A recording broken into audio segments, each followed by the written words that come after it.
pagi Bapak Ibu Saudara yang terkasih di dalam Tuhan. Renungan pada pagi hari ini saya beri judul Tenang di dalam Tuhan. Seperti lagu yang sudah saya nyanyikan barusan, kita tidak tahu apa yang akan terjadi besok. Bahkan kita sering mendengar bahwa sering disebutkan hidup itu seperti sebuah misteri. Jangankan untuk besok ya Bapak Ibu Saudara, untuk waktu-waktu ke depan, untuk detik-detik ke depan pun kita tidak tahu apa yang akan terjadi. Nah, ketidakpastian dan ketidaktahuan kita akan waktu ke depan inilah yang seringkali memberi celah pada kita untuk kita bisa merasakan gelisah. Saudara, saya pribadi menyadari bahwa hari-hari ini ada banyak hal yang mengusik ketenangan hati kita. Dalam 1 Petrus 4 ayat yang ke-7, di situ Rasul Paulus menasihatkan pada orang-orang percaya untuk bisa menguasai diri dan untuk tetap tenang di segala situasi supaya kita semua tetap dapat berdoa. Mari kita baca di 1 Petrus 4 ayat yang ke-7. Kesudahan segala sesuatu sudah dekat.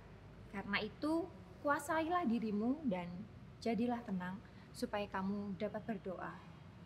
Bapak Ibu Saudara yang dikasihi Tuhan, sering saya mendengar dan membaca anjuran atau nasihat bahwa supaya kita bisa tenang, kita harus berpikir secara positif ya.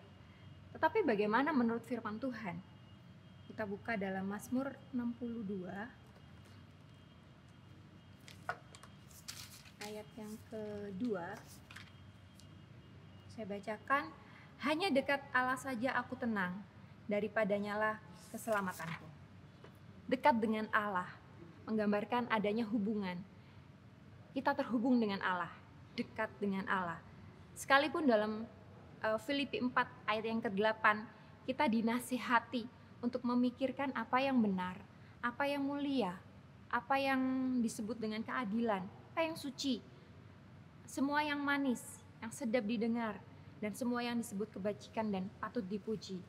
Tetapi di ayat yang sebelumnya, di ayat yang ke-6, ya, di ayat yang ke-6 dikatakan, janganlah hendaknya kamu khawatir tentang apapun juga, tetapi nyatakanlah dalam segala hal keinginanmu kepada Allah dalam doa dan permohonan dengan ucapan syukur.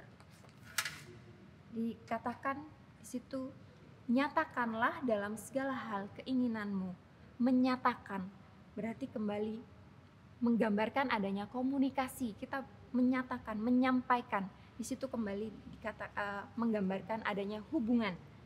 Jadi bagaimana kita bisa tetap dan terus-menerus memiliki pikiran yang baik, bisa tetap berpikir tentang semua hal yang benar, semua hal yang mulia, semua hal yang adil, yang suci, yang manis, yang sedap didengar, dan yang disebut kebajikan dan patut dipuji adalah dengan menjaga hubungan kita dengan Tuhan.